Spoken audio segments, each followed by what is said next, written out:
Ilse Salas. Rodrigo González, the producer.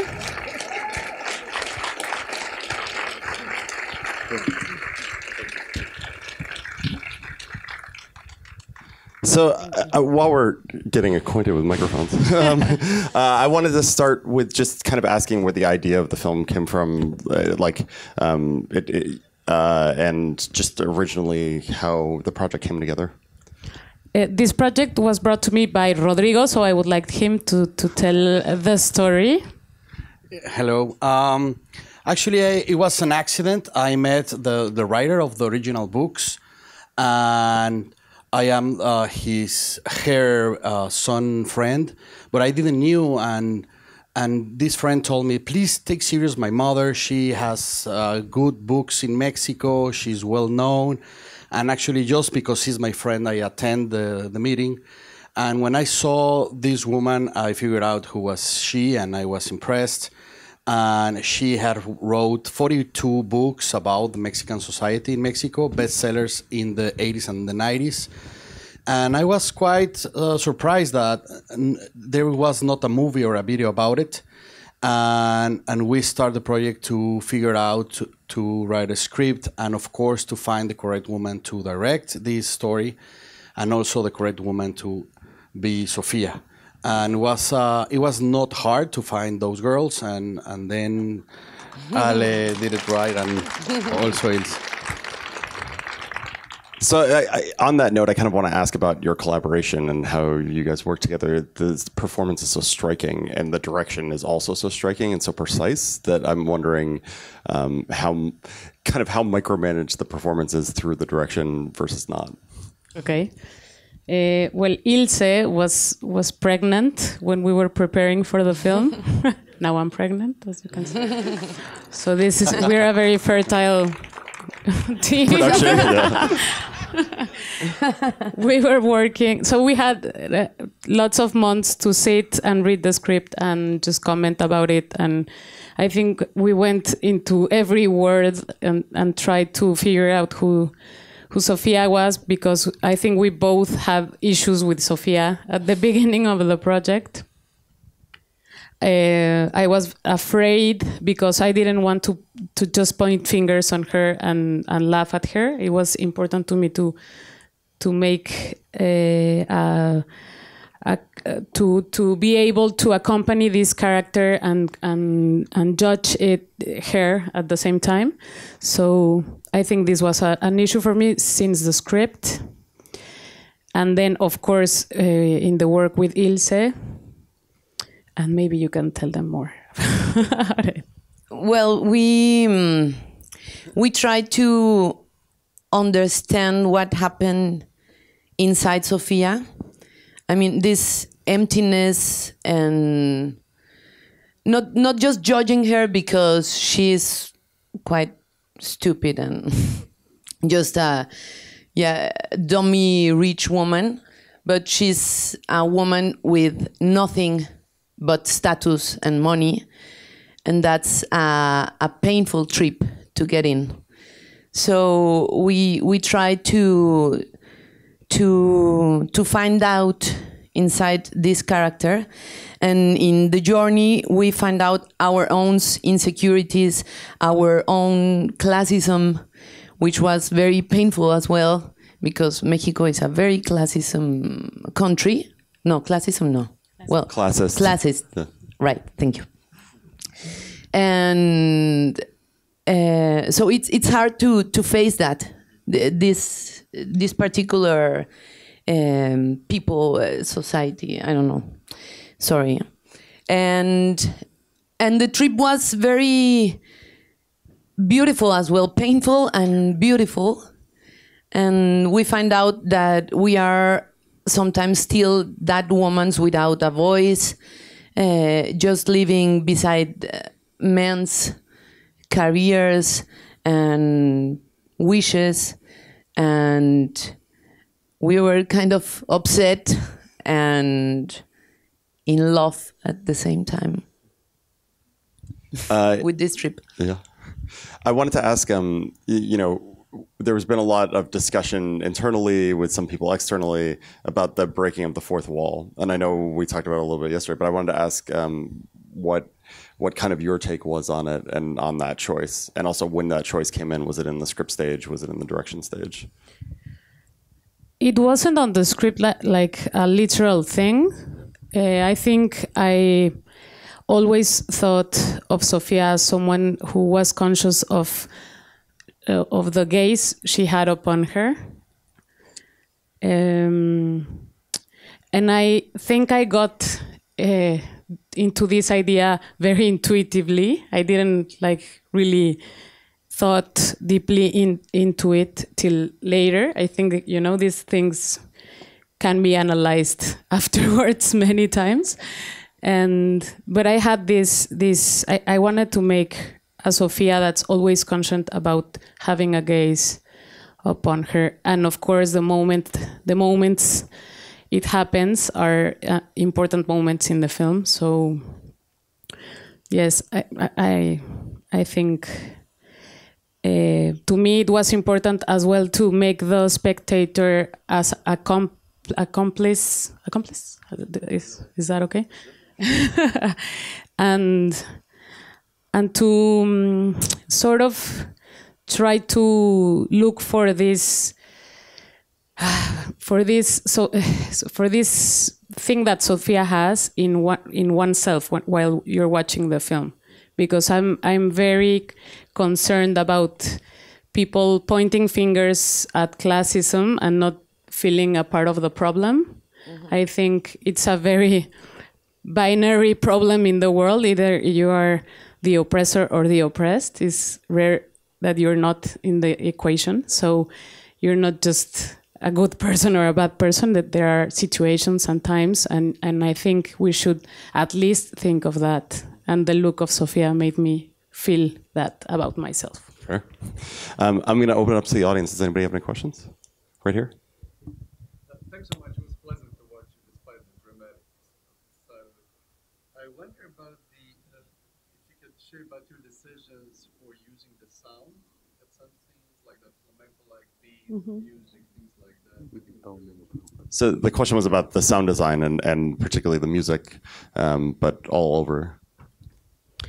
To me, it's important that music doesn't just sweeten the film. It's important that it has that it works as a cinematic element as well. So I wanted music to sort of interrupt the film, to help you change perspectives at times and just don't go along with Sofia's point of view at times. I love the clapping because it's something that you do to praise someone. So the sense it had and how it evolved across the film, that was important to me. And the choir of voices as a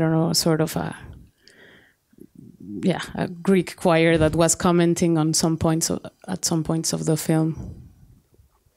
And the voices, because these women in my head, they had voices in their heads. So that was a way for me to depict anxiety. And I think that's a very special, it has a very unique and special form in women, anxiety. Right here. Thank you.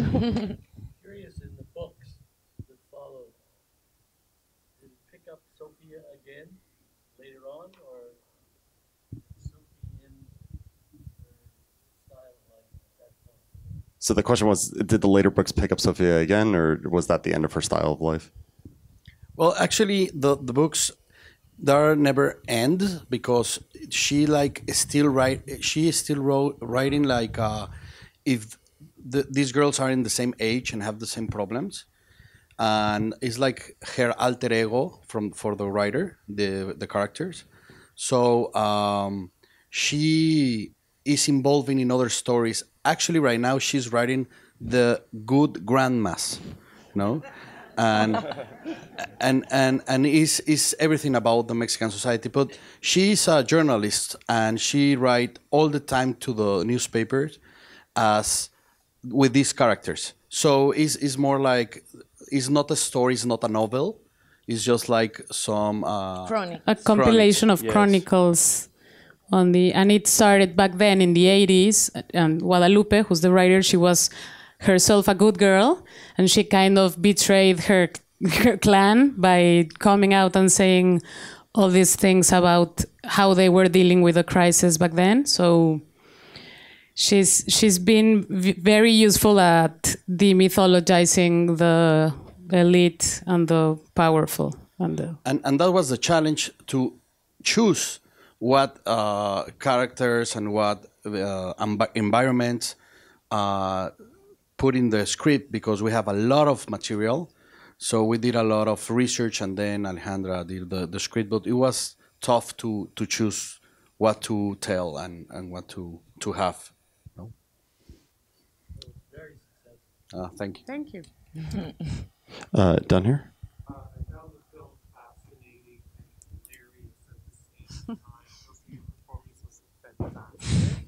What did you do to prepare to be super rich, super evil, super touchy? It was wonderful.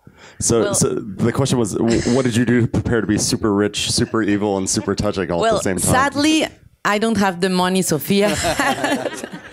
So it's all my imagination.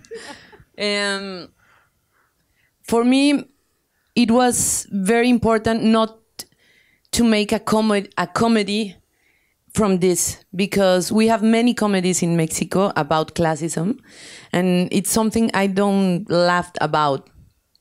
But there are comments, of course, that are like so absurd that we laughed. It's like black humor. But the important thing for me was to understand this loneliness and emptiness, and when she realized what she is. That was the main question. I mean, is she conscious about what is happening or not? And of course, I read the books from Guadalupe Loaesa, not all of them. And everything I found about rich people and Mexico in the 80s, because there was a real crisis. There's always a crisis in Mexico, but that one was very, very important. And we made a lot of research, and we find out that we have many like aunts or some parents there who really thought like that. Actually, Guadalupe, the writer, told me after seeing the movie, I'm feeling guilty. I'm feeling very guilty because I didn't have that consciousness when I was living that, no? And Yes, she thought that our Sofia had more conscious. yeah, and she told me I wasn't that bright at that time. Your Sofia, she know more things than I do, and I don't know. I don't know how I made it. It was a very hard work with Alejandra. We read a lot. We saw a lot of movies to understand the mood we wanted to have in the film, and the rest I don't remember. And I think we tried to connect with them. And I remember some meals at the catering, just like the girls and me just having lunch and saying like, "Where is your blouse from?" And we were like, this is happening. Yeah, well, I made a deep research with the influencers, the new good girls, Kardashians and stuff. And that was very interesting, funny, and I hate them as well, more than anything. And, well, yeah. Up here?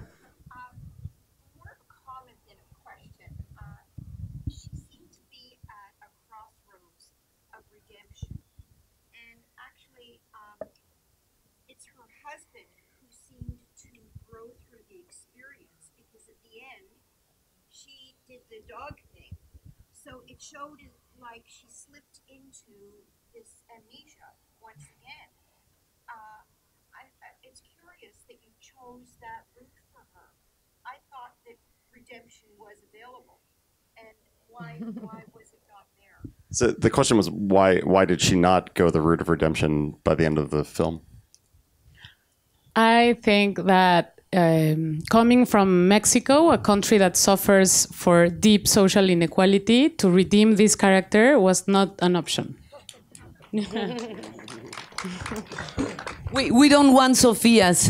People wanted to be Sofias, so Yeah, exactly. Just We like wanted put to it make people stop wanting to be Sophia. I'm not white. Well, no, I don't know. Yeah. Over here. Similar type of idea, but it was just that, Sophia to me looked better because he was such a weak character. When was it important for him to be that weak and to show it, or was it because you could have just made him like an average guy, a rich guy that was not quite that unsuccessful? So the question was about the weakness of her husband and whether it was important to have him be so weak in order to have a juxtaposition. I think that one idea that was floating around was that not even powerful women are powerful. And to have a weak male figure, I think, accentuated that better. I was very interested into observing how how women deal with power when they don't have it. No, you have it because you can invent it and you can move it around control it like under the table. But I thought that way it was going to be more powerful. It's not just a personal opinion or option on masculinity. We have time for a couple more there. So, thanks for this great movie. My question was, how did you recreate the feeling of this era, the fashion, the furniture, all of this? What was the research and the work? So the question was about the work, the production design work, all the work that went into recreating the era. We had an amazing team, Claudio Castelli and Nair Ramos. He made the art and she made the wardrobe. We had all the inspiration from the books, the detailed. Guadalupe was very good writing what kind of forks these people were using, so we had like a very nice source of information. the color of the dogs and stuff like that. No. Yeah, this She was like, no, this poodle cannot be white. I mean, you have to reshoot this scene. Alejandra was like, what? Never. A white poodle will never be there. And okay, Guadalupe. Yeah, there are so many codes from this was a very specific time and a very specific place. Even for us that come from Mexico City, this is a very specific neighborhood. So you had to enter that world to see how it worked and what were the codes that these people understood, and try to build that for the spectator, because if not, it's just a bunch of things floating around. And actually, we are very lucky that we have a lot of friends that they let us their tables, the clothes, the cars. So we build a big basket of these things. And it was not enough. And then Guadalupe was complaining. And we said, okay, Guadalupe, maybe we can watch your closet and you can let us your clothes and your purchases and everything. And actually works very good. And a lot of the things of the dress was from Guadalupe. So it was funny she was like, no, it has to be like this. Okay, please let it to me. No? We have time for one more right here. Also, I was unclear about these four walls breaking that you alluded to earlier. I maybe missed that. Sorry, I made the reference to the fourth wall breaking, meaning looking towards the audience, towards the camera. and in reference to like an interplay between the audience and the wall. But the question was about the superstitions that you reference in the movie. You were talking about the black moth, I imagine. Yeah. Sí. Yeah.